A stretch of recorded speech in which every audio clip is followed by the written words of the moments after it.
¿Cómo están, amigos? Buenos días, bienvenidos a Triángulo. Muchos preguntan cuál es el papel del liderazgo o cuál es el perfil y la orientación que tendrá el liderazgo que va a asumir o asume responsabilidades dentro de este llamado proceso de cambio y transformación. Para hablar del tema, tenemos como invitados en la mañana de hoy a Roberto de Vries, psiquiatra, nos acompaña Carlos Miguel Viñagrao, analista en el área de sistemas, nos acompaña Ángel Oropesa, psicólogo político, y nos acompaña Gerardo Cabañas, sociólogo. Tu percepción sobre el tema, Carlos. En la experiencia que yo tengo, el primer paso para el desarrollo de un nuevo líder es que esté consciente de su rol, ¿no? Evidentemente yo no estoy consciente de cuál es mi rol, ¿no? Y ese es un primer punto que yo creo que es importante. Ese es un despertar de conciencia, un darme cuenta qué es lo que está pasando desde externo y cuál es la visión de futuro que yo debo crear para poder guiar a otros hacia un destino, ¿no? Es el que yo maneje información y que maneje información útil, ¿no?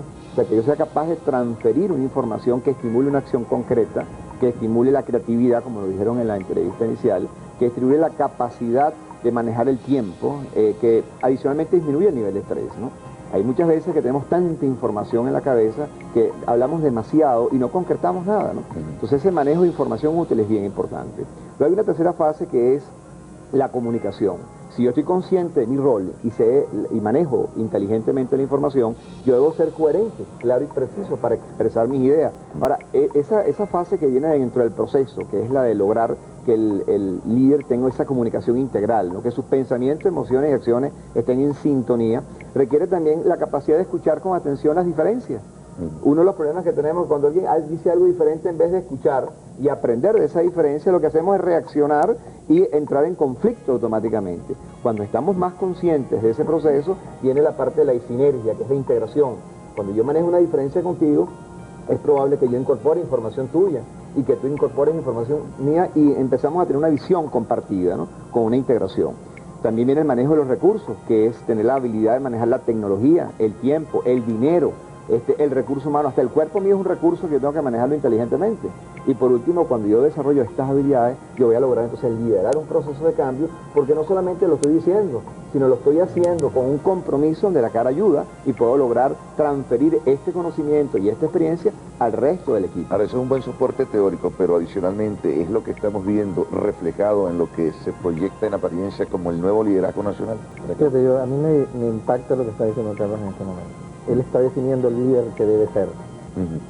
Y yo me encuentro con que hay líderes que no son lo que deben ser y son líderes. Además que hay dos tipos de líderes. Hay líderes para mantener un estatus y hay líderes para el cambio. Entonces no es lo mismo un líder de víctima que un líder de independiente. Ahora, lo que describió él muy bien fue el líder integral, el hombre consciente. Y por esa línea que nos estamos estrellando. O sea, estamos en un líder que representa a todos, pero todos somos muy distintos. Bueno, vamos a hablar de varios líderes y qué características deben tener. Bueno, evidentemente hay que desarrollar el liderazgo de todo el mundo. Todos tienen un liderazgo interno que tienen que desarrollar. Algunos serán para unas cosas, otros serán para otras, ¿no? Pero lo importante es tener una visión clara hacia dónde vamos, un norte, y que la gente tiene brechas. Porque si no acepto mis brechas, yo voy a estar repitiendo los conceptos toda mi vida como un robot. Cuando viendo un líder de cambio. Un líder de cambio, tenemos que de alguna manera enrutar a través de nuestro liderazgo interno y nuestro liderazgo poder propiciar que otros despierten, porque no podemos estar todo el tiempo dormidos. Y en ese despertar es donde nosotros podemos renacer y crear de repente un nuevo liderazgo, ¿no? Y yo creo que en el proceso, de alguna manera no podemos estar permanentemente en un proceso de exceso de información que confunde a la gente.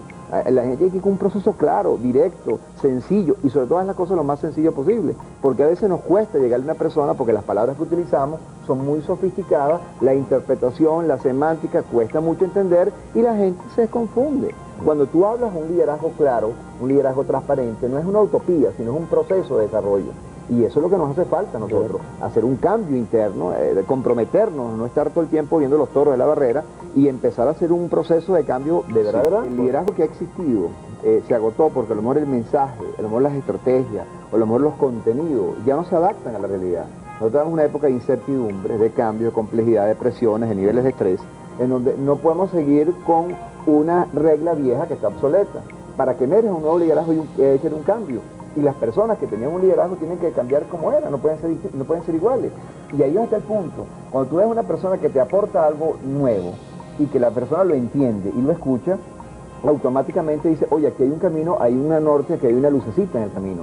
Pero si nosotros vemos a veces en las discusiones, en los procesos que sigue manteniéndose lo mismo, la misma defensa del proceso, entonces no va a haber cambio. Ahorita el liderazgo que se requiere emergente, de cambio, un liderazgo integral, es cuando un individuo se transforma a sí mismo. Y si no entramos en ese proceso de transformación, no vamos a transformar a nadie. Tú no puedes predicar o no puedes dar lo que no tienes. Pero venezolanos que están haciendo este proceso, ¿por qué? Para mí hay una cantidad de personas que en los procesos que estoy viviendo de liderazgo están simplemente repitiendo conceptos y como la gente no escucha, pues tenemos un problema de escuchar, la gente no recibe la información sino da una respuesta defendiendo su punto de vista. No tenemos un problema de falta de apertura, de falta de conciencia en darnos cuenta. O sea, yo puedo perfectamente decirte algo y yo puedo tener la cara de actuación como un actor que te convenzo de lo que te estoy diciendo. Yo tengo energía y te puedo comunicar algo. Pero si yo en el tiempo no demuestro a través de acciones, a través de conductas, a través de ejemplos, a través de cambios, a través de indicadores, pues yo no estoy logrando nada. Liderar también es saber elegir la vocación cuando estás un joven, saber elegir la pareja para no equivocarse, saber elegir los amigos. Es un proceso de elección, es saber elegir. Un líder que quiere liderar su vida sabe elegir y tiene coraje para hacerlo, ¿no? Bueno, vamos a la pausa y al retorno, bien, la síntesis de tiempo. ¿Qué es lo que yo debo hacer? ¿Qué es lo que debo sentir? ¿Qué es lo que debo decir?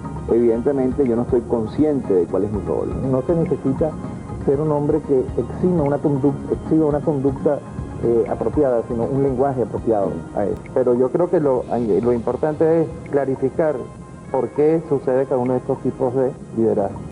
Y el estudio del árbol nos ha impedido ver el bosque. Muy bien, amigos, gracias por la sintonía, gracias a nuestros invitados, nos vemos pronto.